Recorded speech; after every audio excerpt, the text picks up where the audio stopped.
জি বাবা তোমার জন্য আরামের ঘুম রে হারাম বানাইয়া মাথার গাম পাতায় পাড়াইয়া রোজগার করলো, সেই মা বাবাকে যদি কষ্ট দেন, আপনি স্বাভাবিক ব্যক্তি কেন? নবীর সাহাবী, নবীজির সাহাবী হযরতে আলকামা রাদিয়াল্লাহু তাআলা আনহু, তিনি তো নবীজির সাহাবী, আমাদের মতো মানুষ নয়।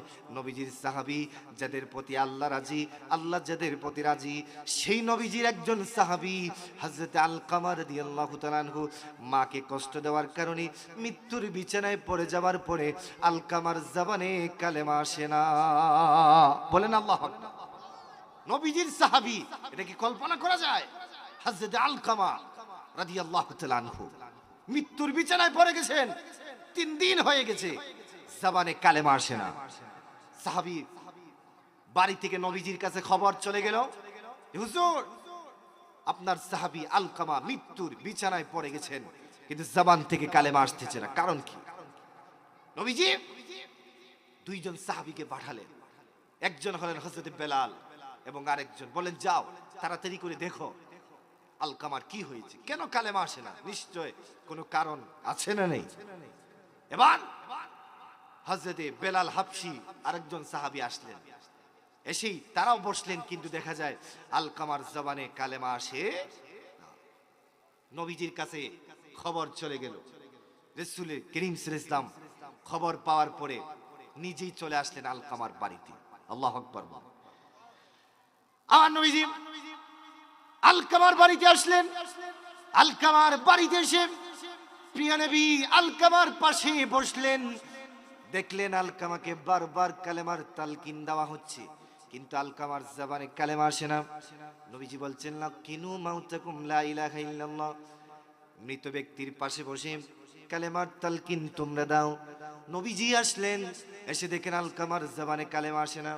নবীজি একটু চিন্তায় পড়লেন, কারণ কি, ব্যাপার কি? আমার নবীজি ওই সময় আলকামার স্ত্রীকে ডাকলেন, ডেকে বললেন তোমার স্বামী সম্পর্কে তোমার মতামত কি বলো, তোমার স্বামী কেমন মানুষ ছিল? মহিলা কয় আমার স্বামী বলো ভালো ছিল, নামাজি ছিল, দিনদার ছিল, রোজদার ছিল। এবার নবীজি বললেন আলকামার মা বাবা কি আছে? মহিলা কয় হ্যাঁ আলকামার বাবা নাই, তবে আলকামার মা আছে। আল্লাহু আকবার। আমার নবীজি বলেন তাহলে তাড়াতাড়ি করে আলকামার মাকে নিয়ে আসো। আলকামা রাদিয়াল্লাহু তাআলা আনহুর মাকে নবীজির সামনে নিয়ে আসা হলো। আমার নবী জিজ্ঞেস করলেন তোমার সন্তান সম্পর্কে তোমার কি ধারণা বলো, তোমার সন্তান সম্পর্কে তোমার কি মতামত বলো। এবার আলকামার মা বলে হুজুর আমার সন্তান নামাজ পড়তো, রোজা রাখতো, সব কিছু ঠিক ছিল, আপনার সাথে জিহাদের মাটিকে যুদ্ধ করতো, সব কিছু ঠিক ছিল। হুজুর আমার সন্তান কোনোদিন নামাজ রোজা কোনো কিছু ছাড়তো না। এবার আমার নবী বলেন তোমার সাথে কেমন আচরণ করতো বলো। এই কথা বলার সাথে সাথেই আলকামা রাদিয়াল্লাহু তাআলা আনহুর মা চোখের পানি জোর করে ছেড়ে দিয়েছে। আল্লাহু আকবার, আল্লাহু আকবার। আমার নবীজি বুঝতে পারলেন যে আলকামা নিশ্চয় মাকে কষ্ট দিয়েছে। আমার নবীজি বললেন ও আলকামার মা কি বলো, তোমার সন্তান তোমার সাথে কেমন আচরণ করতো? আলকামার মা ডেকে বলে হুজুর আমার সন্তান নামাজ পড়তো, রোজা রাখতো, সব কিছু ঠিক ছিল, কিন্তু আমার সাথে খুবই বাজে আর খারাপ আচরণ করতো। ইয়া রাসূলুল্লাহ আমার কথা শুনতো না, তার বউয়ের কথা শুনতো, আমার কথা শুনতো না, তার স্ত্রীর কথা শুনতো। হুজুর আমার সন্তান নামাজ রোজা করতো, কিন্তু আমার কথা শুনতো না। আমার নবী বলেন এই জন্যই তো তোমার সন্তান আজকে 3 দিন হয়ে গেছে মৃত্যুর বিছানায় ছটফট করতেছে, কালেমার তালকিন দেওয়া হচ্ছে, তোমার সন্তানের জবান থেকে কালেমা আসতেছে না। মাকে বললেন তুমি তোমার সন্তানকে মাফ করবা কিনা বলো। আলকামার মা বলে হুজুর না না না, আমি আমার মাকে আমি আমার সন্তানকে মাফ করতে পারবো না, আমার সন্তান আমার কলিজায় এমন আঘাত দিয়েছে, ওই আঘাতের কথা আমি ভুলতে পারবো না। আমার নবী বললেন তাহলে এক কাজ করো, তোমার সন্তানকে তুমি যদি মাফ না করো, তোমার সন্তানের জন্য তো জাহান্নামের আগুন অপেক্ষায় আছে, তোমার সন্তানকে জাহান্নামে অবশ্যই জ্বলতে হবে। জাহান্নামে জ্বলার পূর্বে তুমি মার সামনে আমি নবী আজকে আলকামাকে আগুনের মধ্যে জ্বালিয়ে দিব। আল্লাহু আকবার, আল্লাহু আকবার। এবার আমার নবীজি সাহাবীদেরকে বললেন তাড়াতাড়ি করে সাহাবীরা লাকড়ির ব্যবস্থা করো, আগুনের ব্যবস্থা করো। লাকড়ি আনা হলো, আগুন দেওয়ার দরানো হলো। এবার যেই মুহূর্তে আলকামাকে আগুনের মধ্যে ফেলে দেওয়া হবে, মা তো মার তুলনায় তো মা নিজেই।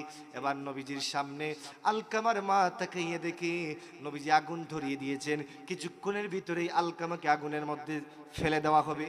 আলকামার মা একটা চিৎকার দিয়ে বলে হুজুর হুজুর আমি বেঁচে থাকতে আমার সামনে আমার সন্তানকে আগুন দিয়ে জ্বালাবেন, এটি আমি মা সহ্য করতে পারি না।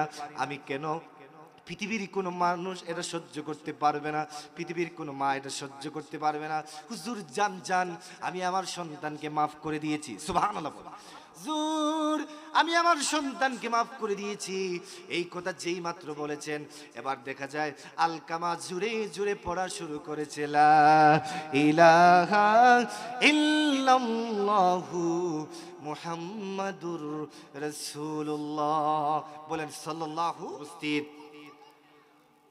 আল খায়ের যুব সংঘ খাতাই পার কর্তৃক আয়োজিত আজকের এই পঞ্চম বার্ষিক ওয়াজ মাহফিলের সম্মানিত সভাপতি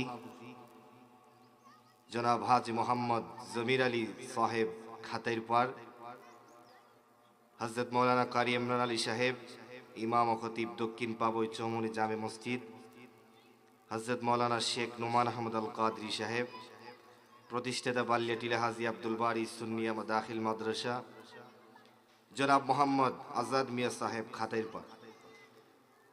বিশেষ করে আজকের যিনি প্রধান অতিথি, সারা বাংলার জননন্দিত ওয়াইজ, আমি একই সাথে হুজুরের সাথে বাংলাদেশের বিভিন্ন জায়গাতে প্রোগ্রাম করে থাকি।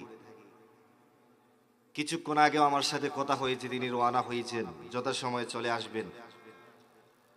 বাংলাদেশের সুপরিচিত একজন বক্তা, সুমধুর কণ্ঠস্বর হাফেজ আমির হোসেন রায়পুরি সাহেব। বিশেষ করে আজকের প্রধান বক্তা, বিশেষ অতিথিবৃন্দ, অনেক ওলামাই কেরাম আমার পাশে বসে আমার আগে আলোচনা করেছেন। কারেন্ট ছিল না, অত্যন্ত সুন্দর কথা বলেছেন তাজুল ইসলাম খান সাহেব। বিশেষ করে স্কুল কলেজ ইউনিভার্সিটিতে অধ্যয়নরত প্রিয় ছাত্র ভাইরা, মাইকের আওয়াজ যাচ্ছে, মাইকের আওয়াজ শুনতে পাচ্ছেন পর্দানিশীন মা ও বোনেরা, সকলকে আমি নালায়েক নাচিজ গুনাহগার তারেক আহমদ ফারুকি আপনাদেরকে জানাচ্ছি উষ্ণ মোবারক। শুকরিয়া আদায় করার পূর্বেই আমি একটি কথা আপনাদেরকে বলি, আমি আরেক জায়গায় চলে যাব, সেজন্যই মাহফিল কমিটিরা আমাকে বলেছিলেন রাত্রে আলোচনা করার জন্য।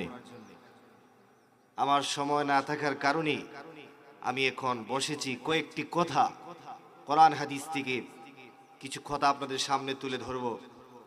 যারা বাড়ি ঘরে রাস্তাঘাটে আছেন সকলকে আমার বিনীত অনুরোধ থাকবে, প্রতিদিন বাজার করতে পারবেন, প্রতিদিন বাড়িতে থাকতে পারবেন, কিন্তু প্রতিদিন এই জান্নাতের বাগান পাওয়া যাবে না। এজন্যই যারা বাড়ি ঘরে আছেন অনুরোধ থাকবে, আপনারা সবাই কষ্ট করে কিছুক্ষণ সময়ের জন্য এই নোরানি ইমানি রুহানি মাহফিলে আসুন, বসুন, কোরআন হাদিসের দুই একটি কথা শুনে যান। আসুন সর্বপ্রথম ফার্স্ট অফ অল আল্লাহ তাআলার শুকরিয়া আদায় করি, যিনি আমাদেরকে এই পবিত্র রজব মাসে লক্ষ কোটি মানুষের মাঝ থেকে যাচাই বাছাই করে নির্বাচিত করে আজকের এই কোরআন সুন্নাহর মাহফিলের আমাদেরকে আসার এবং বসার সুযোগ যিনি করে দিয়েছেন, তৌফিক দান করেছেন। সেজন্য আসুন ওই মহান রব্বে কারিমের আলিশান দরবারে অন্তরের অন্তঃস্থল থেকে অবনত চিত্তে হৃদয়ের সবটুকু আবেগ অনুভূতি উজাড় করে একবার পড়ি আলহামদুলিল্লাহ।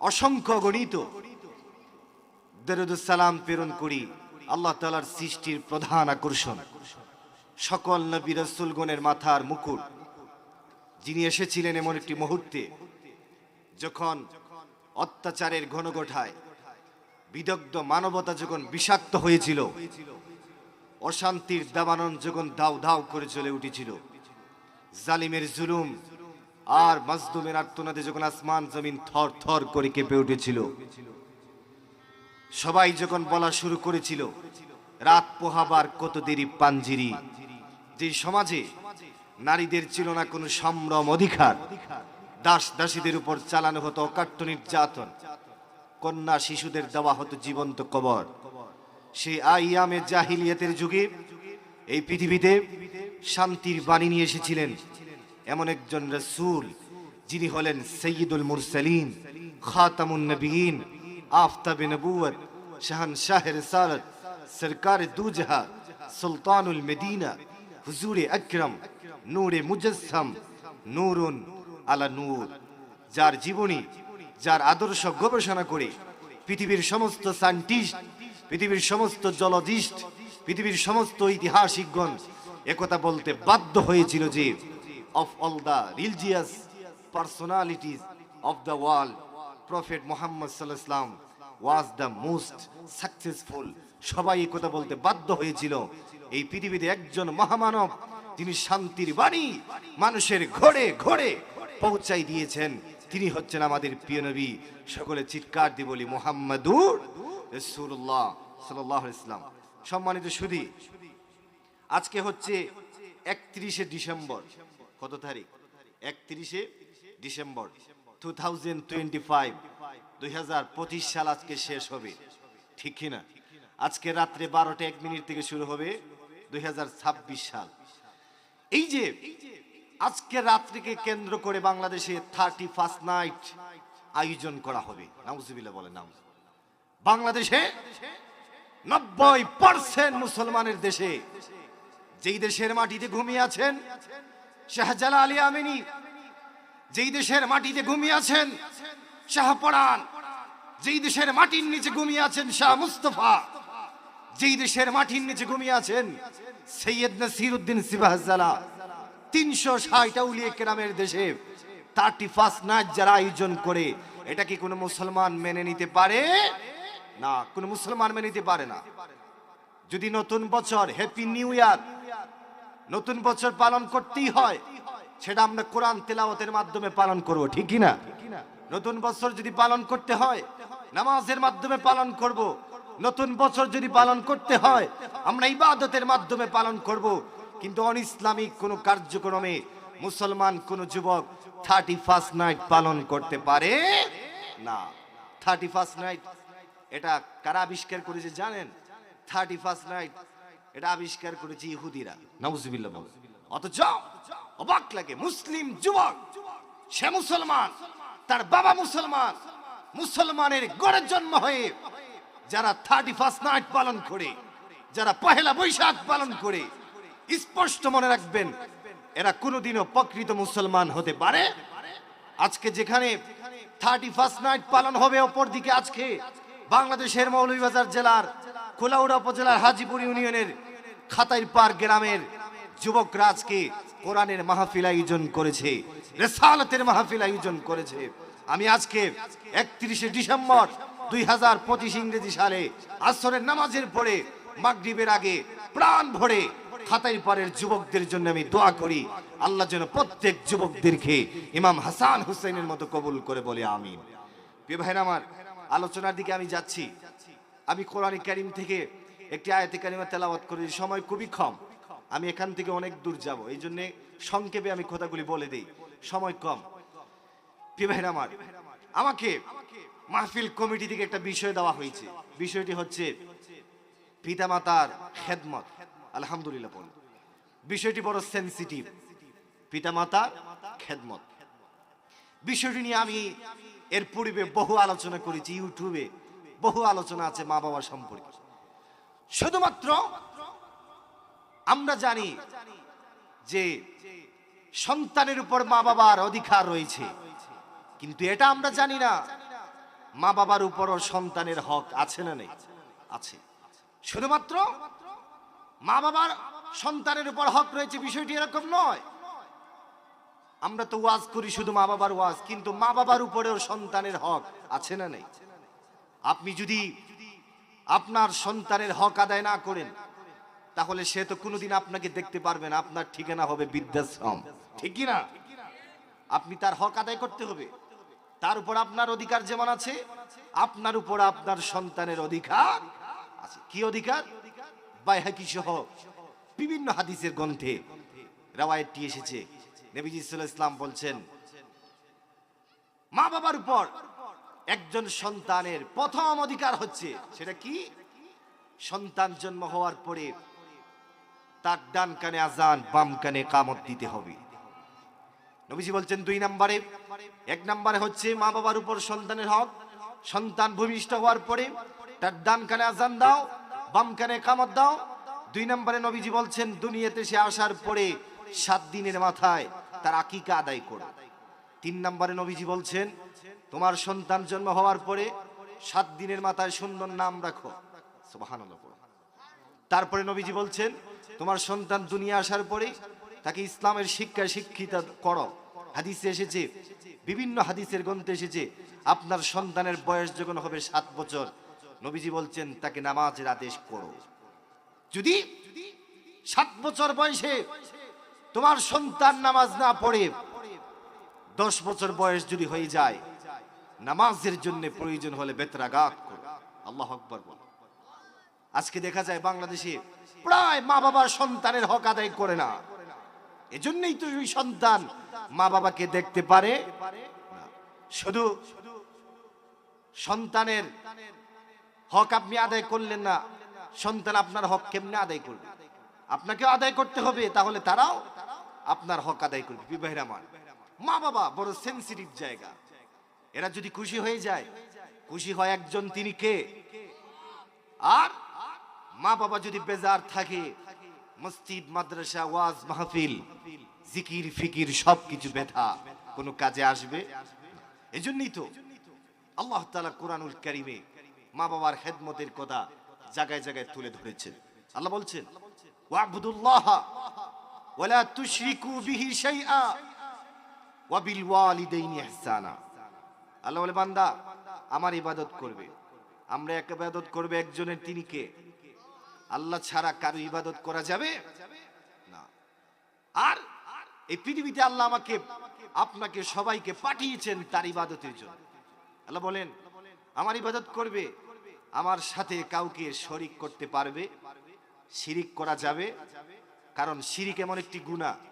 আচ্ছা বলেন তো দেখি, আমরা হাত তুলে চাই কার কাছে? আল্লাহর কাছে। আল্লাহ ছাড়া কোনো বান্দার কাছে চাওয়া যাবে? চাওয়াটাই শিরিক। চাওয়াটাই কি? আর শিরিক এমন একটি গুনাহ, এমন একটি অপরাধ। আল্লাহ বলে ইন্নাল্লাহা লা ইয়াগফিরু আন ইউশরাকা বিহি ওয়া ইয়াগফিরু মা দুনা যালিকা লিমান ইয়াশা। আল্লাহ বলে নিশ্চয় আমি সব মাফ করব, সব গুনাহ মাফ করব, তবে শিরিক মাফ করব। এজন্য শিরিক খুবই মারাত্মক। কোরআনে জায়গায় জায়গায় আল্লাহ বলছেন শিরিক করা যাবে না। প্রিয় ভাইরা আমার, আল্লাহ বলেন আমার ইবাদত করো, আমার সাথে কাউকে শরীক করো না। আর আমার ইবাদতের পাশাপাশি ওয়াবিল ওয়ালিদাইনি ইহসানা, মাতা এবং পিতার সাথে সুন্দর আচরণ করে ইহসান করো। কোরআনে অন্য জায়গায় যদি আপনি দেখেন একই কথা আল্লাহ অন্য জায়গায় বলছেন ওয়া ইয আখাযনা মিসাকা বনি ইসরাঈল লা তা'বুদুনা ইল্লাল্লাহ ওয়া বিল ওয়ালিদাইনি ইহসানা।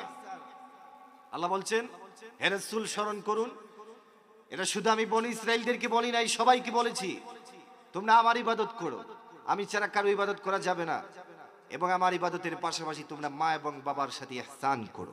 সুবহানাল্লাহ। প্রিয় ভাইরা আমার, মা বাবার কথা কি জন্য আল্লাহ কোরআনে বারবার বলেছেন, এর কারণ আছে, এটা আপনি জানেন না। কারণ নিঃস্বার্থভাবে এই পৃথিবীতে আপনার আমার পিছনে 2 জন মানুষ সবচেয়ে বেশি খেদমত করেছে, একজন হলো মা আর একজন হলো বাবা। ঠিক না? সেই মা বাবাকে বৃদ্ধাশ্রমে রেখে, সেই মা বাবাকে বুড়া বয়সে ঘর থেকে বের করে তুমি যদি নামাজ পড়ো, রোজা রাখো, মক্কা মদিনায় যাও, আল্লাহর বাড়িতে যাও, যাই কিছু করো না কেন, তোমার কোন ইবাদত, কোন সাজদা আল্লাহর কাছে কবুল হবে না। এই জন্যই তো সহিহ বুখারীর বর্ণনা আসছে, সহিহ বুখারীতে হাদিসটি আসছে, সহিহ বুখারীতে আসছে আন আবি হুরায়রা রাদিয়াল্লাহু তাআলা আনহু قال جاء إلى رسول الله صلى الله عليه وسلم فقالوا يا رسول الله من أحق بحسن صحابتي قال أمك قال ثم من قال أمك قال ثم من قال أمك ক্বালা সুম্মা মান ক্বালা আবুক। আবু হুরায়রা বলেন নবীজির কাছে একজন সাহাবী আসলেন, এসে বলেন হুজুর আমি কার সাথে সুন্দর আচরণ করব? খাতার পরের যুবক ভাইরা, মুরব্বী বাবারা, মা বোনেরা, এই মুহূর্তে যারা শুনছেন গভীর মনোযোগ দিয়ে কথাগুলি শোনেন। আমি খুবই সংক্ষেপে তুলে ধরছি। নবীজির কাছে একজন সাহাবী আসলেন, এসে বললেন হুজুর আমি কার সাথে সুন্দর আচরণ করব, কার সাথে ভালো আচরণ করব? আমার নবী কয় তোমার মার সাথে সুন্দর আচরণ করো। সাহাবী আবারও নবীকে প্রশ্ন করেন হুজুর তারপর কার সাথে সুন্দর আচরণ করব? নবী কয় মার সাথে সুন্দর আচরণ করো। সাহাবী আবারও নবীকে প্রশ্ন করে নবী গো তারপরে কার সাথে সুন্দর আচরণ করব? তিনবার নবীজি মার কথা বললেন। চতুর্থবার ওই সাহাবী নবীকে প্রশ্ন করলেন হুজুর তারপরে কার খেদমত করব, কার সাথে সুন্দর আচরণ করব? চতুর্থবার নবীজি বলেন তোমার বাবার খেদমত তুমি করো। সুবহান। প্রশ্ন আসতে পারে যে মার কথা নবীজি 3 বার বলছে আর বাবার কথা কয়বার বলছে? একবার। কেন বলছে? এর জবাব কোরআন হাদিসে আছে। আমি একটা বই থেকে আপনাদেরকে একটা তত্ত্ব শোনাতে চাই। বইটির নাম হচ্ছে দ্য মাদার অফ সায়েন্স। বৈজ্ঞানিকরা বলে মা কেমন জিনিস শোনো। বৈজ্ঞানিকরা বলে মা কেমন জিনিস শোনো।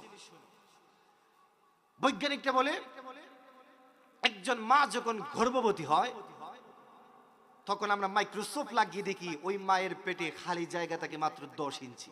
কয় ইঞ্চি? 10। বৈজ্ঞানিকরা বলে যখন সন্তানের বয়স হয় মার পেটে 7 মাস 10 দিন তখন ওই 10 ইঞ্চি খালি জায়গাটা ভরাট হয়ে যায়। হায় হায়। বৈজ্ঞানিকরা বলে তখন আমাদের কম্পিউটার কাজ করে না। 15 দিন পরে আমরা আবার মাইক্রোস্কোপ লাগাই, লাগিয়ে আমরা অবাক কাহিনী দেখতে পাই। সেটা হলো ওই যে সন্তান, ওই সন্তানের পাটা কে যেন মার কলিজার সাথে সেটিং করে দিয়েছে।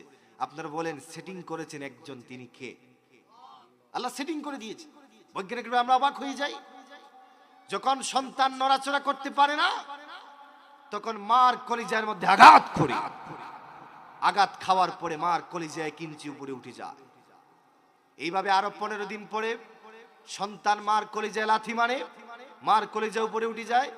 ওই লাথি খাইয়া গর্ভবতী অনেক নারী রাত্রি একা বসে বসে কান্দে, কেউ শুনে না, ঘরে বসে কান্দে। স্বামী ঘুমায়, শাশুড়ি ঘুমায়, দুঃখিনী মা সন্তানকে পেটে রেখে চোখের পানি ছেড়ে ছেড়ে আল্লাহর কাছে কাঁদে। আল্লাহু আকবার।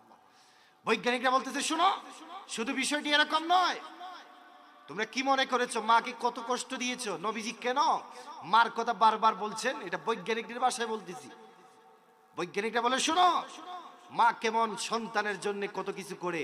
তোমরা কি মনে করেছো মার কলিজায় একটা দুইটা লাথি মারছো? না না। বৈজ্ঞানিকরা বলে একজন সন্তান সবচেয়ে কম যে মার কলিজায় লাথি মারছে সেও মার কলিজায় 4500 বার লাথি মারছে। আল্লাহু আকবার। এটা কি অবাক করার কথা না? একবারে কম যে মার কলিজায় লাথি মারছে সেও 4500 বার লাথি মারছে। আল্লাহু আকবার। ও যুবক, যে মার কলিজায় 4500 লাথি মারলা আর আজকে নতুন বউ পাওয়ার পরে ওই মাকে বুড়া বেটি বলো? হায় হায়, কপাল পুরা। ওয়াজ মাহফিল দিয়ে কি হবে? মসজিদ মাদ্রাসায় দান সদকা করে কি হবে? খোদার কসম, মার যদি চোখের পানি পড়ে যায়, মসজিদ মাদ্রাসার কোনো হাজার হাজার কোটি কোটি টাকা দান সদকা করেও কোনো কাজে আসবে? আসবে। আজকে বাংলাদেশে এরকম তো হচ্ছে। বৃদ্ধাশ্রম, জায়গায় জায়গায় বৃদ্ধাশ্রম। আপনি অবাক হবেন, সৌদি আরবে একবার এক আদালত হয়েছে। কি আদালত জানেন? 2 ভাইয়ে ঝগড়া লাগছে। এক ভাই কয় মাকে আমি রাখবো, আরেক ভাই কয় না মাকে আমি রাখতে চাই। 2 ভাই ঝগড়া লাগছে। এবার আদালত রায় দিল এক ভাই মাকে নিয়ে চলে যাচ্ছে, অপর ভাই গলা কাটা মুরগির মতো লাফাই লাফাইয়ে কাঁদে। হায় হায়, আমি অবাক হয়ে যাই। সৌদি আরবে আদালত হয়, মা বাবাকে কে খাওয়াবে, কার ঘরে রাখবে? আর আমার স্বাধীন বাংলায় আদালত হয়, মা বাবাকে কেমনে ঘর থেকে বের করবে। ঠিক কিনা? এরা কপাল পোড়া, এরা জাহান্নামী। ঠিক কিনা বলে? বলতেছিলাম আপনি আপনার মার কলেজায় লাথি মারলেও অন্ততপক্ষে 4,500 বার লাথি মারছে। আমি তারেক আহমদ ফারুকী আমার মার কলেজায় লাথি মারলেও অন্ততপক্ষে 4,500 বার লাথি মারছি। আল্লাহু আকবার। কি ভাইরা আমার, এবার শুনেন নবীজি কেন মার কথা 3 বার বললেন। এবার আসেন হাদিসের দিকে যাই, হাদিসটি শুনেন। নবীজি বলছেন এবং বাবা মিলন করার পরে বাবার বীর্যের 1000 ভাগের 1 ভাগ শুক্রাণু মার কলিজায় মার পেটে চলে যাওয়ার পরে 40 দিন পরে ওই বীর্যের টুকরা গুস্তের টুকরায় পরিণত হয়। এটা কোরআনেও আছে। যুবক মনোযোগ দিয়ে শোনো, নবীজি বলছেন আরো 40 দিন পরে ওই গুস্তের টুকরা থেকে এটা মাথা বের হয়। নবীজি বলছেন আরো 40 দিন পরে ওই গুস্তের টুকরা থেকে 2টা চোখ বের হয় মায়ের পেটে। বলেন এই কারিগর একজন তিনি কে? যুবক। তারপরে নবীজি বলছেন আরো 40 দিন যাওয়ার পরে ওই গুস্তের টুকরা থেকে চুল বের হয়, আরো 40 দিন যাওয়ার পরে হাত বের হয়। এইভাবে একজন সন্তান মার পেটে 10 মাস 10 দিন থাকার পরে পরিপূর্ণ যখন হয়ে যায়, তখন আল্লাহ জিব্রাইলকে বলে, জিব্রাইল আমার বন্দার অবস্থা কি একটু বল। জিব্রাইল বলে, আল্লাহ আপনার বন্দার অবস্থা তো হচ্ছে তার পা হচ্ছে নিচের দিকে, মাথা হচ্ছে উপরের দিকে। আল্লাহ বলে, জিব্রাইল না না, তাড়াতাড়ি যা, আমার বন্দার পা যদি নিচের দিকে থাকে আর মাথা যদি উপরের দিকে থাকে, তাহলে তাকে যখন ধাত্রী মার গর্ভ থেকে পায়ে ধরে টান দিবে, ওই সময় আমার বন্দার হাত ভেঙে যাইতে পারে। আল্লাহু আকবার।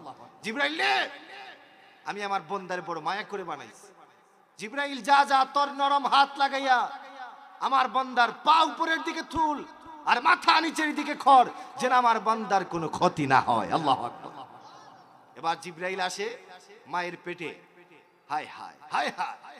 জিব্রাইল মায়ের পেটে এসে হাত ধরে, নরম হাত দিয়ে সন্তানের কোমরে ধরে, নরম হাত দিয়ে যখন সন্তানের কোমরে ধরে ধরে পা উপরের দিকে করে আর মাথা নিচের দিকে করে, ওই সময় জিব্রাইলের হাতের ছোঁয়া পাওয়ার পরে অনেক সন্তান মার কলিজায় আবার আঘাত করে, ওই আঘাত খাওয়ার পরে অনেক মা হসপিটালের সিটে মারা যায়। ওই আঘাত খাওয়ার পরে অনেক মা বাড়িতে মারা যায়, অজ্ঞান হয়ে যায়। ডাক্তার ইনজেকশন দেওয়ার পর কাজ হয় না। কিন্তু জানেন, আল্লাহ বলে, জিব্রাইল আমার বান্দা তুই দুনিয়াতে চলে এসেছিস, আমার বান্দা দুনিয়াতে আসার পরে কোনো কিছু কয় না। অনেক সন্তান দেখবেন দুনিয়াতে আসার পরে কোনো কিছু কয় না, নীরবতা পালন করে। ফেরেশতারা আকাশের মধ্যে বলে, আল্লাহ মনে হয় সন্তানটা মারা গেছে, মনে হয় তার বাবা মারা গেছে। আল্লাহ কয়, জিব্রাইল না, আমার সন্তান আমার বান্দাও মারা যায় নাই, তার মাও মারা যায় নাই। তুমি তাড়াতাড়ি করে কাজ করো, তোমার হাত দ্বারা আমার ওই বান্দার পিঠের মধ্যে একটা আঘাত করো। হে জিব্রাইল, আমার বান্দার পিঠের মধ্যে তুমি আঘাত করো। জিব্রাইল সিদরাতুল মুনতাহা থেকে এসে ছোট্ট বাচ্চার পিঠের মধ্যে যখন আঘাত করে, ছোট্ট বাচ্চা জিব্রাইলের হাতের আঘাত খাইয়া ওয়াও ওয়াও করে যখন চোখের পানি ফেলে কাঁদে। যেই মা ডাক্তার ইনজেকশন দেওয়ার পরে, যেই মাকে ডাক্তার সুস্থ করতে পারে না, সন্তান ছোট্ট সন্তানের মুখের আওয়াজ শোনা মাত্র ওই মার হুঁশ চলে আসে, সঙ্গে সঙ্গে সন্তানকে বুকে জড়ায় আনে। আল্লাহু আকবার। আল্লাহ প্রিয় আমার, মাকে তো কষ্ট দিয়েছি আমরা, শুধু তা নয়, এই দুনিয়াতে আসার পরে আপনি আমি একদিন 2 দিন নয়, মায়ের বুকের দুধ কমপক্ষে 2 বছর আমরা খেয়েছি। কয় বছর? কথা বলেন। 2 বছর। প্রশ্ন করতে পারেন 2 বছর আর কয়দিন কতটুকু দুধ খেয়েছি? আর দুধ তো এটা স্বাভাবিক জিনিস, কিন্তু স্বাভাবিক নয়। আমি আপনাদেরকে একটি তথ্য দিই, পৃথিবীর সবচেয়ে বড় ভার্সিটি অক্সফোর্ড, পৃথিবীর বর্তমানে সবচেয়ে বড় ভার্সিটি হচ্ছে কেমব্রিজ। অক্সফোর্ড এবং কেমব্রিজের 100 জন বৈজ্ঞানিক, 100 জন সায়েন্টিস্ট মায়ের 1 ফোঁটা দুধ নিয়ে 1 বছর তারা গবেষণা করলো যে মায়ের দুধের মধ্যে আল্লাহ কি দিয়েছেন আমাদেরকে দেখতে হবে। অক্সফোর্ডের, কেমব্রিজের 100 জন বৈজ্ঞানিক, 100 জন সায়েন্টিস্ট মায়ের বুকের এক ফোঁটা দুধ নিয়ে লাগাতার 1 বছর তারা গবেষণা করে। যেদিন তারা রেজাল্ট দিবে, রেজাল্ট দেওয়ার আগে তারা সবাইকে বলে আমরা রেজাল্ট দিব পরে, তার আগে আমরা কালেমা পড়ে মুসলমান হতে চাই।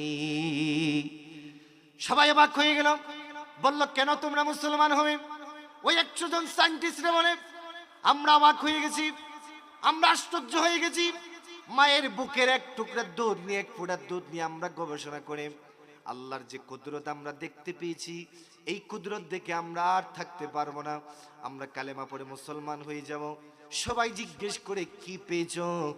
এবার ওই অক্সফোর্ড এবং ক্যামব্রিজের 100 জন বৈজ্ঞানিকরা বলে আমরা তাকিয়ে দেখি, গবেষণা করে দেখি, মায়ের 1 ফোঁটা দুধের মধ্যে আমার মহান মালিক 180 রকমের ফলের রস ঢুকাইয়া দিয়েছে। সুবহান।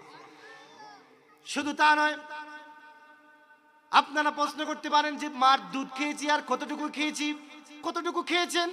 আপনাদেরকে আমি একটা তথ্য আপনাদেরকে যেই এই তথ্যটি আল্লামা হাফেজ জালালউদ্দিন সুয়ুতি রাহমাতুল্লাহ আলাইহি, যিনি তাফসিরে দুররে মানসুর লিখেছেন, যিনি আমার নবীকে 1 বার নয় 2 বার নয়, যিনি 70 থেকে 72 বার স্বপ্নে দেখছেন। সুবহানাল্লাহ। বিবেন আমার খাতারি পারবাসী, আমার নবীকে যেও যদি 1 বার স্বপ্নে দেখি, ওই ব্যক্তির জন্য 60টি জাহান্নামের আগুন আল্লাহ হারাম করে দেয়। আমার নবী বলছেন, এক বর্ণনা আসছে, মান রাআনি ফিল মানামি ফাকাদ রাআল হক ফাইন্নাশ শাইতানা লা ইয়াতামাসসালু বি। হুজুর ডেকে বলেন, কেউ যদি আমাকে স্বপ্নে দেখে, সে আমাকে স্বপ্নে নয়, সে আমাকে বাস্তবে দেখলো, কারণ আমার সুরত শয়তান ধরতে পারে না। জালালউদ্দিন সুয়ুতি আমার নবীকে 70 থেকে 72 বার দেখেছেন। 2 লক্ষ হাদিসের হাফেজ ছিলেন আল্লামা হাফেজ জালালউদ্দিন সুয়ুতি রাহমাতুল্লাহ আলাইহি। তিনি তাফসিরে দুররে মানসুরে লেখেন, ও দুনিয়ার মানুষেরা শোনো, মায়ের বুকের কতটুকু দুধ খেয়েছো শোনো। তোমরা যদি মায়ের বুকের দুধগুলা একত্রিত করতে করতে করতে করতে যদি একটা পাল্লার মধ্যে যদি তোমরা ওজন দিতে, তাহলে শুনে রাখো কতটুকু দুধ হইতো। 1 ফোঁটা 2 ফোঁটা নয়, 2 বছরে তুমি তোমার মার প্রায় 27 মণ দুধ বক্ষণ করেছো। বলেন আল্লাহু আকবার। বিবেন আমার, সেই মা, যে মা সন্তানের জন্য এত কষ্ট করলো, যেই মা সন্তানের জন্য সন্তানের লাথি খাইলো, যেই মা সন্তানের প্রসব বেদনা সহ্য করলো, আর ওই মাকে তুমি কষ্ট দাও কেমনে? যেই বাবা তোমার জন্যে আরামের ঘুমরে হারাম বানাইয়া মাথার গাম পাতায় পাড়াইয়া রোজগার করলো, সেই মা বাবাকে যদি কষ্ট দেন, আপনি স্বাভাবিক ব্যক্তি কেন? নবীর সাহাবী, নবীজির সাহাবী হযরতে আলকামা রাদিয়াল্লাহু তাআলা আনহু, তিনি তো নবীজির সাহাবী, আমাদের মতো মানুষ নয়। নবীজির সাহাবী, যাদের প্রতি আল্লাহ রাজি, আল্লাহ যাদের প্রতি রাজি, সেই নবীজির একজন সাহাবী হযরতে আলকামা রাদিয়াল্লাহু তাআলা আনহু, মাকে কষ্ট দেওয়ার কারণে মৃত্যুর বিছানায় পড়ে যাওয়ার পরে আলকামার জবানে কালেমা আসে না। বলেন আল্লাহু আকবার। নবীজির সাহাবী, এটা কি কল্পনা করা যায়? হযরতে আলকামা রাদিয়াল্লাহু তাআলা আনহু মৃত্যুর বিছানায় পড়ে গেছেন, 3 দিন হয়ে গেছে, জবানে কালেমা আসে না। সাহাবী বাড়ি থেকে নবীজির কাছে খবর চলে গেল, হুজুর আপনার সাহাবী আলকামা মৃত্যুর বিছানায় পড়ে গেছেন, কিন্তু জবান থেকে কালেমা আসতেছে না, কারণ কি? নবীজি 2 জন সাহাবীকে পাঠালেন, একজন হলেন হযরতে বেলাল এবং আরেকজন বলেন, যাও তাড়াতাড়ি করে দেখো আলকামার কি হয়েছে, কেন কালেমা আসে না, নিশ্চয় কোনো কারণ আছে না নেই। এবার হযরতে বেলাল হাবশী আরেকজন সাহাবী আসলেন, এসেই তারাও বসলেন, কিন্তু দেখা যায় আলকামার জবানে কালেমা আসে না। নবীজির কাছে খবর চলে গেল, রাসূল করিম সাল্লাল্লাহু আলাইহি ওয়াসাল্লাম খবর পাওয়ার পরে নিজেই চলে আসলেন আলকামার বাড়িতে। আল্লাহু আকবার। আমার নবীজি আলকামার বাড়িতে আসলেন। আলকামার বাড়িতে এসে প্রিয় নবী আলকামার পাশে বসলেন। দেখলেন আলকামাকে বারবার কালেমার তালকিন দেওয়া হচ্ছে, কিন্তু আলকামার জবানে কালেমা আসে না। নবীজি বলছেন, লাকিনু মাউতাকুম লা ইলাহা ইল্লাল্লাহ, মৃত ব্যক্তির পাশে বসে কালেমার তালকিন তোমরা দাও। নবীজি আসলেন, এসে দেখেন আলকামার জবানে কালেমা আসে না। নবীজি একটু চিন্তায় পড়লেন, কারণ কি, ব্যাপার কি?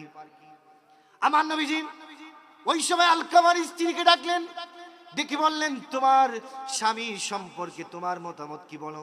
তোমার স্বামী কেমন মানুষ ছিল? মহিলা কয় আমার স্বামী বলো ভালো ছিল, নামাজি ছিল, দিনদার ছিল, রোজদার ছিল। এবার নবীজি বললেন আলকামার মা বাবা কি আছে? মহিলা কয় হ্যাঁ, আলকামার বাবা নাই, তবে আলকামার মা আছে। আল্লাহু আকবার। আমার নবীজি বলেন তাহলে তাড়াতাড়ি করে আলকামার মাকে নিয়ে আসো। আলকামা রাদিয়াল্লাহু তাআলা আনহুর মাকে নবীজির সামনে নিয়ে আসা হলো। আমার নবী জিজ্ঞেস করলেন তোমার সন্তান সম্পর্কে তোমার কি ধারণা বলো, তোমার সন্তান সম্পর্কে তোমার কি মতামত বলো। এবার আলকামার মা বলে হুজুর আমার সন্তান নামাজ পড়তো, রোজা রাখতো, সব কিছু ঠিক ছিল, আপনার সাথে জিহাদের মাটিকে যুদ্ধ করতো, সব কিছু ঠিক ছিল। হুজুর আমার সন্তান কোনোদিন নামাজ রোজা কোনো কিছু ছাড়তো না। এবার আমার নবী বলেন তোমার সাথে কেমন আচরণ করতো বলো। এই কথা বলার সাথে সাথেই আলকামা রাদিয়াল্লাহু তাআলা আনহুর মা চোখের পানি জোর করে ছেড়ে দিয়েছে। আল্লাহু আকবার, আল্লাহু আকবার। আমার নবীজি বুঝতে পারলেন যে আলকামা নিশ্চয় মাকে কষ্ট দিয়েছে। আমার নবীজি বললেন ও আলকামার মা কি বলো, তোমার সন্তান তোমার সাথে কেমন আচরণ করত? আলকামার মা ডেকে বলে হুজুর আমার সন্তান নামাজ পড়তো, রোজা রাখতো, সব কিছু ঠিক ছিল, কিন্তু আমার সাথে খুবই বাজে আর খারাপ আচরণ করত। ইয়া রাসূলুল্লাহ আমার কথা শুনতো না, তার বউয়ের কথা শুনতো, আমার কথা শুনতো না, তার স্ত্রীর কথা শুনতো। হুজুর আমার সন্তান নামাজ রোজা করতো কিন্তু আমার কথা শুনতো না। আমার নবী বলেন এই জন্যই তো তোমার সন্তান আজকে 3 দিন হয়ে গেছে মৃত্যুর বিছানায় ছটফট করতেছে, কালেমার তালকিন দেওয়া হচ্ছে, তোমার সন্তানের জবান থেকে কালেমা আসতেছে না। মাকে বললেন তুমি তোমার সন্তানকে মাফ করবা কিনা বলো। আলকামার মা বলে হুজুর না না না, আমি আমার সন্তানকে মাফ করতে পারবো না। আমার সন্তান আমার কলিজায় এমন আঘাত দিয়েছে, ওই আঘাতের কথা আমি ভুলতে পারবো না। আমার নবী বললেন তাহলে এক কাজ করো, তোমার সন্তানকে তুমি যদি মাফ না করো, তোমার সন্তানের জন্য তো জাহান্নামের আগুন অপেক্ষায় আছে, তোমার সন্তানকে জাহান্নামে অবশ্যই জ্বলতে হবে। জাহান্নামে জ্বলার পূর্বে তুমি মার সামনে আমি নবী আজকে আলকামাকে আগুনের মধ্যে জ্বালিয়ে দিব। আল্লাহু আকবার, আল্লাহু আকবার। এবার আমার নবীজি সাহাবীদেরকে বললেন তাড়াতাড়ি করে সাহাবীরা লাকড়ির ব্যবস্থা করো, আগুনের ব্যবস্থা করো। লাকড়ি আনা হলো, আগুন দেওয়ার দরানো হলো। এবার যেই মুহূর্তে আলকামাকে আগুনের মধ্যে ফেলে দেওয়া হবে, মা তো মা, মার তুলনায় তো মা নিজেই। এবার নবীজির সামনে আলকামার মা তাকাইয়ে দেখে নবীজি আগুন ধরিয়ে দিয়েছেন, কিছুক্ষণের ভিতরেই আলকামাকে আগুনের মধ্যে ফেলে দেওয়া হবে। আলকামার মা একটা চিৎকার দিয়ে বলে হুজুর হুজুর আমি বেঁচে থাকতে আমার সামনে আমার সন্তানকে আগুন দিয়ে জ্বালাবেন, এটি আমি মা সহ্য করতে পারি না। আমি কেন, পৃথিবীর কোনো মানুষ এটা সহ্য করতে পারবে না, পৃথিবীর কোনো মা এটা সহ্য করতে পারবে না। হুজুর জান জান আমি আমার সন্তানকে মাফ করে দিয়েছি। সুবহানাল্লাহ। হুজুর আমি আমার সন্তানকে মাফ করে দিয়েছি। এই কথা যেই মাত্র বলেছেন, এবার দেখা যায় আলকামা জুড়ে জুড়ে পড়া শুরু করেছে লা ইলাহা ইল্লাল্লাহু মুহাম্মাদুর রাসূলুল্লাহ। বলেন সাল্লাল্লাহু। প্রিয় আমার এই জন্য বলতেছিলাম নামাজ রোজা হজ যাকাত কোরআন তেলাওয়াত সবকিছু আপনার ব্যথা চলে যাবে যদি মা আপনার উপর নারাজ থাকে, যদি বাবা আপনার প্রতি নারাজ থাকে, আপনার নামাজ রোজা হজ যাকাত সবকিছু আপনার বিপলে যাবে। আর যদি মা আপনার প্রতি সন্তুষ্ট থাকে, নবীজির সহিহ হাদিস সহিহ মুসলিমে হাদিসটি আসছে, আমার নবী মা বাবার খেদমতের বিষয়ে কত গুরুত্ব দিয়েছেন শোনেন। আমার নবীর কাছে একজন সাহাবী আসলেন, এসে বললেন ইয়া রাসূলুল্লাহ আমি জিহাদের মাঠে যাইতে চাই। আমার নবী বলেন তুমি জিহাদে যাইবা, তোমার মা কি দুনিয়াতে আছে? হুজুর আমার মা দুনিয়াতে আছে, বৃদ্ধা অবস্থায় ঘরের মধ্যে আছে। আমার নবী বললেন না, সহিহ মুসলিমের বর্ণনায় হাদিসটি আসছে। আমার নবী বললেন না না রে সাহাবী, তুমি জিহাদের মাঠে যাওয়ার কোনো প্রয়োজন নাই, তুমি ঘরের ভিতরে যাও, তুমি বেশি বেশি করে তোমার মা বাবার খেদমত করো। সুবহানাল্লাহ বলেছে। প্রিয় আমার আরেকটা হাদিস আপনাদেরকে শোনাই। মা বাবার বদুয়ায় বড় ওলি হওয়ার পরও, বড় পীর হওয়ার পরও, বড় বুজুর্গ হওয়ার পর আপনার সব কিছু বিফলে যাবে। যদি আপনার মা বাবা নারাজ থাকে, আপনার নামাজ রোজা সব কিছু বিফলে চলে যাবে। আরেকটা হাদিস আপনাদেরকে বলি, সহিহ বুখারীতে আছে, নবীজি নিজেই এই হাদিসটি সাহাবায়ে কেরামদেরকে নবীজি নিজেই বর্ণনা করেছেন। হাদিসটি হচ্ছে নবীজি বলছেন বনি ইসরাইলের এক আল্লাহর ওলির কথা নবীজি নিজেই বর্ণনা করেছেন। তার নাম ছিল জুরাইজ। নাম কি? জুরাইজ। আমার নবীজি সাহাবীদেরকে ওই বনি ইসরাইলের উম্মত জুরাইজের ঘটনা আমার নবী নিজেই বর্ণনা করতেছেন। ঘটনাটি সুপ্রসিদ্ধ ঘটনা, আমার সংক্ষেপে বলছি।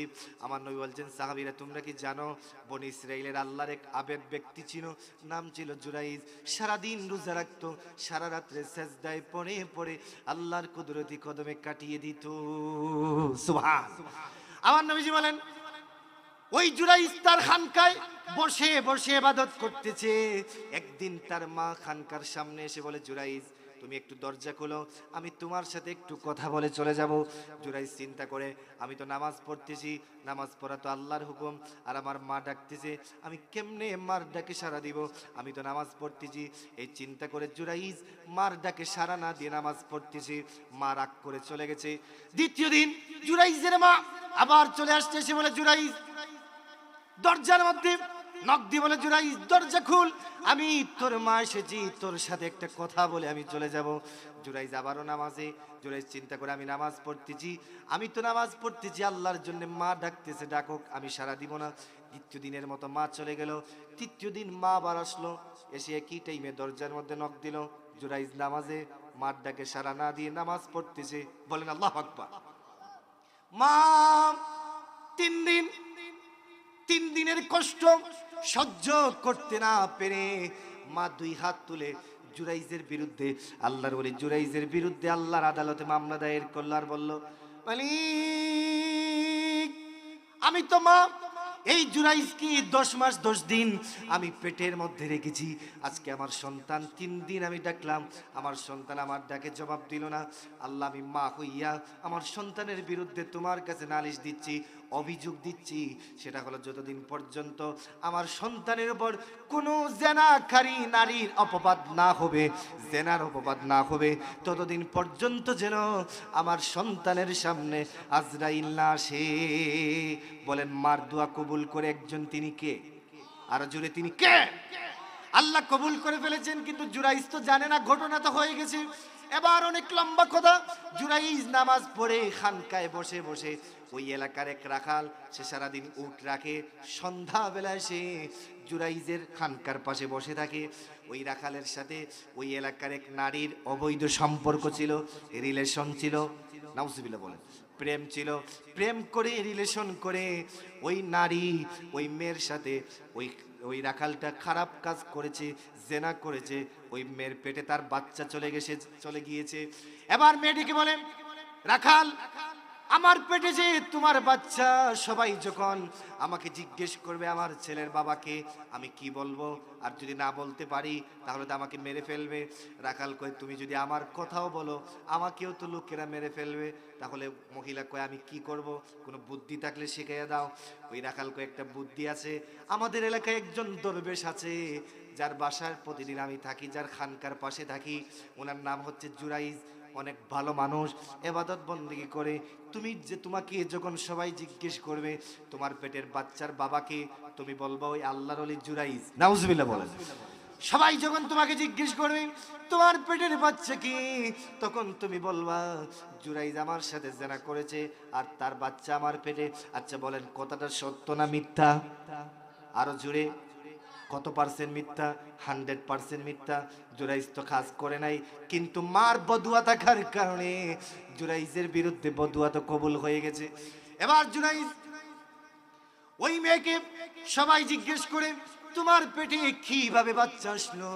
তোমার তো কোনো স্বামী নাই, বাচ্চা আসলো কেমনে তুমি বলো? কে তোমার সাথে জেনা করেছে? এবার ওই মহিলা, ওই মেয়ে কয়, ওই যে আপনাদের বড় ওলি, নাম হচ্ছে জুরাইজ, তিনি আমার সাথে খারাপ কাজ করে আমার পেটে ওনার বাচ্চা।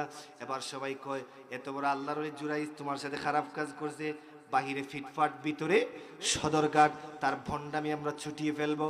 এবার সবাই হাতের মধ্যে বড় বড় খাম বানিয়ে জুরাইজের খানকার উপর হামলা চালাইলো। জুরাইজের খানকাকে সবাই ভেঙ্গে দিল। জুরাইজ কয়, কি হইছে? সবাই কয়, জানো না কি হইছে? বাহিরে ফিটফাট, ভিতরে সদরঘাট। এবার জুরাইজ বলে আমি তো কিছুই জানি না বলে জানো না, তোমাকে ইচ্ছা মতো সাইজ করবো। জুরাইজের খানকা সবাই ভেঙে দিয়েছে। এবার জুরাইজকে আক্রমণ করবে। জুরাইজ কয় তোমরা আমার একটা কথা শোনো, কেন আমাকে মারতেছো? বলে ওই মহিলার সাথে খারাপ কাজ করছো। আসলেও তো জুরাইজ খারাপ কাজ করে নাই, কিন্তু মার বদুয়া যে কবুল হয়ে গেছে ওইটা তো আর জুরাইজ জানে না। জুরাইজ তাদেরকে ডেকে বলে আমি কোনোদিন খারাপ কাজ করি নাই, তোমরা আমাকে একটা পারমিশন দাও, সেটা হলো ওই মেয়ের পেটে যে বাচ্চা আছে, তোমরা ওই বাচ্চা যদি বলে তার বাবাকে, তাহলে তোমরা কি বিশ্বাস করবা? সবাই কয় আরেক ভণ্ডামি শুরু করছো নাকি? মেয়ের পেটে 6 মাসের বাচ্চা, ওইটা কি আবার কথা বলবে নাকি? জুনাইজ কয় অবশ্যই অবশ্যই কথা বলবে। আমি আমার মহান মালিকের সেজদায় পড়ে গেলে অবশ্যই ওই মেয়ের পেটের 6 মাসের বাচ্চা কথা বলবে। এবার সবাই বলল ঠিক আছে। হাজার হাজার মানুষ আল্লাহর ওলি জুরাইজের উপর আক্রমণ করবে। এবার হাজার হাজার মানুষ জমা হয়ে গেল। জুরাইজ ওই মেয়েটিকে ডাকলো, মাঠের সামনে আনা হলো।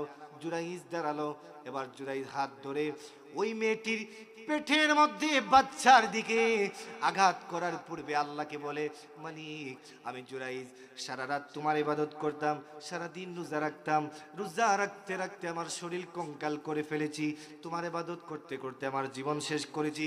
আমার জীবনের একটা সেজদা যদি তুমি কবুল করে থাকো, ওই একটা সেজদার উসিলায় হলেও আজকে ওই মহিলার পেটের 6 মাসের বাচ্চার জবান খুলে দাও, আমি যেন তাদের হাত থেকে বেঁচে যাই। সুবহানাল্লাহ। এবার জুরাইজ যেই মাত্র হাজার হাজার মানুষের সামনে ওই মহিলার পেটের বাচ্চার দিকে ইশারা করলো, ইশারা করার সাথে সাথে 6 মাসের বাচ্চার জবান খুলে দিয়েছে একজন। তিনি কে? আল্লাহ জবান খুলে দিয়েছে। বাচ্চা পেটের ভিতর থেকে কয় ও এলাকাবাসী, মহল্লাবাসী, আমার মার সাথে জুরাইজ জেনা করে নাই, জুনা করছে ওই যে রাখাল, ওই রাখাল হচ্ছে আমার বাবা। এই কথা বলার পরে সবাই জুরাইজের হাত পা ধরে মাপ চাইলো। জুরাইজ বলল কি ব্যাপার, কি জন্য আমার এই ঘটনা ঘটলো, কি জন্য আমার বেজ্জতি আমার কপালে আসলো, আমাকে জানতে হবে। জুরাইজ এবার জেনে দেখে জুরাইজের এই ঘটনা হওয়ার পিছনে একটাই কারণ, সেটা হলো মার ডাকে জবাব দিয়েছিল না। এবার বলেন মার ডাকে জবাব না দেওয়ার কারণে জুরাইজের মতো এত বড় আবেদ ব্যক্তি কপালে যদি জেনার তহমত উঠে যায়, আপনি যদি মাকে আঘাত করেন, আল্লাহর আরো সঙ্গে সঙ্গে কেঁপে যাবে, ঠিক কি না? এজন্য নবীজি বলছেন ইরজার রাব্বি ফি ইরজাল ওয়ালিদাইন, মা বাবা যদি তোমার প্রতি রাজি থাকে, আল্লাহ রাসূল রাজি, ওয়া সাখাতুর রাব্বি ফি সাখাতিল ওয়ালিদাইন, মা বাবা যদি তোমার উপর অসন্তুষ্ট থাকে, আল্লাহ রাসূল অসন্তুষ্ট। ভাইরা আমার, প্রিয় যুবক ভাইরা, মুরব্বী বাবারা, খাতারিবারবাসী, যাই করো না কেন, স্ত্রীর চক্রান্তে পড়ে মাকে ঘর থেকে বের করো। যাই করো না কেন, মাকে বুড়া বেটি ডাক দিবা না। কেমনে বুড়া বেটি ডাকো, কেমনে বুড়া বেটে ডাকো? তোমার কি লজ্জা করে না? তোমার বাবা মাথার গাম পাতায় ফেলেছে, তোমার মা 10 মাস 10 দিন তোমাকে পেটে রাখছে। এবার শুনেন, মা বাবাকে যদি কেউ কষ্ট দেয়, নবীজি বলছেন হুকুকুল ওয়ালিদাইন ফাইন্নাহু ইউআম্মালু লিসাহিবিহি ক্বাবলা আল মামাত। নবীজি বলছেন এই পৃথিবীতে কিছু আযাব এমন আছে, কিছু গুনার আযাব এমন আছে, সেটা সঙ্গে সঙ্গে হয়ে যায়। তার মধ্যে একটা হচ্ছে মা বাবাকে যদি কেউ অনর্থক কষ্ট দেয়, সে মৃত্যুর আগে ওই শাস্তি ভোগ করতে হবে। আমি একটা বাস্তব ঘটনা আপনাদেরকে বলি সংক্ষেপে, ঘটনাটি মনোযোগ দিয়ে শোনেন। বিশ্ব মা দিবসে ঘটনাটি এসেছে, বাংলাদেশের ঘটনা। এক যুবক এক মসজিদে গেছে নামাজ পড়ার জন্য। যুবক, ঘটনাটি মনোযোগ দিয়ে শোনো। ও খাতারিপাড়বাসী, ঘটনাটি মনোযোগ দিয়ে শোনো। মাকে কষ্ট দিলে কি হয়, এটা বাস্তব ঘটনা। বাংলাদেশের প্রায় জায়গায় আমি এই ঘটনাটি ওয়াজে বলেছি। বিশ্ব মা দিবসে এই ঘটনাটি পত্রিকায় এসেছে। এক যুবক, সে নামাজে গেছে, নামাজ পড়বে। ইমাম সাহেব দেখে তার নামাজ খুবই সুন্দর, খুশু খুশুর সাথে নামাজ পড়তেছে। ইমাম সাহেব নামাজ শেষে ওই যুবককে ডাকলো, বললো ভাই তোমার হাত দেখে কাপড় দিয়ে বাঁধা, কারণ কি? যুবক কয় হুজুর এর পিছনে একটা কারণ আছে। বলে কি? বলে আমার হাত পচে গেছে। ইমাম সাহেব বলতেছে হাত পচে গেছে, তুমি কি ডাক্তার দেখাও নাই? যুবক কয় হুজুর অনেক ডাক্তার দেখাইছি, বাংলাদেশ ভারত অনেক ডাক্তার দেখাইছি, আমার বিশ্বাস আর কোন ডাক্তারে কাজ হবে? এর পিছনে একটা স্টোরি আছে। ইমাম সাহেব তো অবাক হয়ে গেছে, কি স্টোরি, কি ইতিহাস? বলে হুজুর সেই ইতিহাসটি আমি সংক্ষেপে আপনাদেরকে বলি। সেটা হলো, যুবক বলতেছে যে আমি ছিলাম আমার মার একমাত্র সন্তান। ছোটবেলায় আমার বাবা মারা গেছে, আমার মা মানুষের বাড়িতে কাজ করে করে আমাকে পড়ালেখা করিয়েছে, স্কুলে ভর্তি করেছে, হাই স্কুলে ভর্তি করেছে, কলেজ ভার্সিটিতে গিয়ে আমি এক সুন্দরী মেয়ের সাথে রিলেশন করে তাকে বিয়ে করে ফেললাম। একই সাথে আমার স্ত্রী এবং আমার ওই টাউনের ওয়াইফ, আমার স্ত্রী এবং আমার মা একই সাথে টাউনে থাকে। কিন্তু প্রতিদিন আমার স্ত্রী আমার মার বিরুদ্ধে অভিযোগ দেয়, তোমার মা এই করছে সেই করছে। এরকম কিছু দাজ্জাল মহিলা আছে না নেই? শুধু অভিযোগ। বিশেষ করে যারা স্বামী, যারা প্রবাসে থাকে, হয়তো আপনাদের এলাকায় নাও থাকতে পারে, বিভিন্ন জায়গায় আছে। স্বামী প্রবাসে থাকলে ফোন দেওয়ার সাথে সাথে মার বিরুদ্ধে তোমাকে 10টা অভিযোগ। বোঝা যায় উনি রাবিয়া বসরি নাউজুবিল্লাহ বলে যে স্ত্রী মার বিরুদ্ধে সন্তানের কাছে লেলাইয়া দেয়, ওইটা স্ত্রী নয়, ওটা দাজ্জাল দায়ুস, ঠিক কি না? আর যেই সন্তান স্ত্রীর কথায় মাকে ধমক দেয়, ওটা সন্তান নয়, ওটা কপাল পোড়া, ঠিক কি না বলে? ভাইরা আমার, যুবক বলতেছে হুজুর প্রতিদিন গড়ে আসার পরে আমার মার বিরুদ্ধে অভিযোগ। একদিন আমি অফিস করে আসছি, আসার পরে আমার স্ত্রী বলতেছে তোমার মা আজকে এই করছে সেই করছে, হয় তোমার মারে রাখবা আর না হয় আমারে রাখবা। যুবক কয় হুজুর আমি তো আমার স্ত্রীকে রিলেশন করে বিয়ে করছি, তার কাছে আমি দুর্বল, অর্থাৎ তার কাছে আমি মুরিদ হইছি, সে আমার পীর, সে যাই বলে আমি তাই শুনি। জোর, এবার আমি কি করব? আমার মাথায় রাগ উঠেছে, প্রচন্ড রাগ। আমি ঘরের ভিতরে ঢুকলাম, আমার মা যে রুমে থাকে, ইচ্ছা মতো মাকে বকাবকি করলাম। আস্তাগফিরুল্লাহ। বকাবকি করার পরে এক পর্যায়ে আমার এই হাত, যে হাত দেখতেছেন আজকে ব্যান্ডেজ করা, এই হাত দিয়ে আমার মার গালে বড় করে 2টা থাপ্পড় মেরে দিলাম। নাউজুবিল্লাহ বলে নাউজ। যুবক, বাস্তব ঘটনা। ওই যুবক কয় হুজুর তারপরে কাহিনী শুনে, থাপ্পড় খাওয়ার সাথে সাথে আমার মা চোখের পানি ছেড়ে দিয়েছে, বলছে বাবারে এই হাত দিয়ে তুই আজকে আমাকে আঘাত করলে, অথচ আমি মা তোর এই হাত চুমাইয়া চুমাইয়া বড় করেছি, আর আজকে এই হাত দিয়ে তুই আমাকে আঘাত করলি। আমি মা এই মুহূর্তে তোর বিরুদ্ধে আল্লাহর কাছে 2টা মামলা দায়ের করলাম, 2টা অভিযোগ দিলাম। যুবক কয় হুজুর আমার মা আল্লাহর কাছে বলতেছে আমার সামনে চোখের পানি ছেড়ে, 1 নম্বরে বলতেছে যে আল্লাহ যে সন্তান আজকে আমাকে তার স্ত্রীর ধোঁকায় পড়ে আমাকে মারলো, আমি মা যেদিন মারা যাব এই কপাল পোড়া ছেলে যেন আমার জানাজায় অংশগ্রহণ করতে পারে। এটা হলো 1 নম্বর বদুয়া। 2 নম্বর বদুয়া দিল যে আল্লাহ যে সন্তান যে হাত দিয়ে আমার মারছে ওর হাতটা যেন পচে যায়। আপনারা বলেন মা বাবা দোয়া করার সাথে সাথে কবুল করে একজন, তিনি কে? আল্লাহ কবুল করে ফেলছে। কিছুদিন পরে যুবক কয় আমার মা এলাকায় চলে গেল, মারা গেল। আমার কাছে খবর আসলো, আমি রওনা দিলাম মার জানাজা পড়বো, কিন্তু ঢাকা শহরে এত বেশি জ্যাম ছিল, আমি আসতে আসতে সন্ধ্যা হয়ে গেছে, আমাকে রেখে এলাকার মানুষ আমার মার জানাজা পড়ে ফেলছে। জোর, আমি বুঝতে পেরেছি আমার মার বদুয়া কবুল হয়ে গেছে। জোর, 2 নম্বরে আমি অপেক্ষায় ছিলাম আমার মার 2 নম্বর বদুয়া কখন কবুল হবে। হঠাৎ করে আমার হাতে একটা ফুড়ি উঠলো, ওইটা পাকলো, বড় হইলো। এক পর্যায়ে ডাক্তার দেখাই কাজ হয় না, যে হাত দ্বারা মার গালে আঘাত করেছিলাম আজকে আমার হাত পচে গেছে। আজকে এলাকার মানুষ আমাকে বের করে দিছে, দুর্গন্ধে কেউ থাকতে পারে না। হুজুর সবচেয়ে দুঃখজনক বিষয় যে স্ত্রীর প্রেমে পড়ে দুঃখিনী মার গায়ে হাত তুলেছি, আজকে আমার স্ত্রী আমাকে রেখে তার বাবার বাড়ি চলে গেছে। নাউজুবিল্লাহ বললাম, এটা বাস্তব ঘটনা। এই যে গত করোনার টাইমে অনেক স্ত্রী বাংলাদেশে স্বামীকে রেখে চলে গেছে, এটা আমরা জানি। অনেক স্ত্রী শুনতে স্বামীর করুণা, শ্বশুর বাড়ির লোকেরা কয় তাড়াতাড়ি আয়, মরলে তোর স্বামী মরো, চলে গেছে। কিন্তু এরকম ঘটনা আছে সন্তানের মা জানে সন্তানের করুণা, তারপর মা সন্তানের কাছ থেকে যায়। এই জন্য প্রিয় ভাইরা আপনাদের হাতে পায়ে ধরে আমি এলাকার সন্তান হিসেবে আপনাদেরকে বিনীত অনুরোধ করব, দুনিয়াতে যাই করেন মা বাবাকে কষ্ট দেওয়া যাবে না। মা বাবা রাজি, আল্লাহ রাসূল রাজি। মা বাবা বেজার, আল্লাহ রাসূল বেজার। এবার যাদের মা বাবা নাই, এই তো খাতারি পার কবরস্থান, হায় হায়, এই কবরস্থানে আমার দাদা জনাব ইমতিয়াজ আলী সাহেব এই কবরস্থানে আছেন, আজকে উনি দুনিয়াতে নাই। এই কবরস্থানে এলাকার বাসিন্দা জনাব মোহাম্মদ হবিবুল্লাহ সাহেব, ওনারা আমাকে খুবই মায়া করতে। আমার চোখের দেখে এলাকার অনেক মানুষ এই খাতারি পার কবরস্থানে ঘুমিয়ে আছে, তারা আজ কোথায় গেল? তাদের রং টং সবকিছু মাটির সাথে মিশে গেছে। যাদের মা বাবা নাই তাদের সাথে তাদের জন্য কবরে যাবেন, একটু জিয়ারত করবেন। আমরা কবর জিয়ারত করতে চাই কি না? কবর জিয়ারত জায়েজ আছে না নাই? নবীজি বলছেন নাহাইতুকুম আন জিয়ারাতিল কুবুর ফাজুরহা ফাইন্নাহা তুযাক্কিরুকুম বিল মাউত। বেশি বেশি করে কবর জিয়ারত করুন। কবর জিয়ারত করলে মৃত্যুর কথা স্মরণ হয়, কবর জিয়ারত করলে রূহের মাগফিরাত হয়ে যায়। এজন্য দলাদলি, লাফালাফি, ফালাফালি এগুলো বাদ দেন।